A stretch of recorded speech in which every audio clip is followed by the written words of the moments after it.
အားလုံးပဲမင်္ဂလာပါဒါလေးကတော့တစ်သားကျင်သွဲချိုးနီးလေးပါငါးလက်မတစ်သားနဲ့နှစ်လက်မတစ်သားကိုကျင်သွဲချိုးနီးလေးပါဒီနည်းတိုင်းလေးချိုးကြည့်မယ်ဆိုရင်အဆင်ပြေပါတယ်အားလုံးဘဟုတုသားရရှိစေဖို့အတွက်ပြန်လဲမျှဝေလိုက်ပါတယ်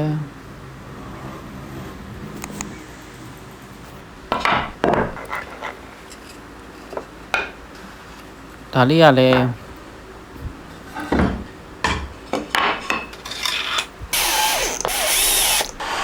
နှစ်ပတ်လေတစ်သားတုံးနေပေါ့နော်တစ်သားတုံးတွေကိုတို့အဖိုးအမခွဲပြီးတော့ကျင်သွဲချိုးနီးလေးပါ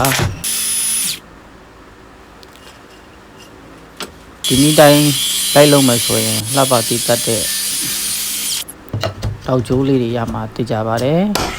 ဝါသနာရှင်ကြီးကိုမောင်မများအတွက်ပြန်လဲမျှဝေလိုက်ခြင်းဖြစ်ပါတယ်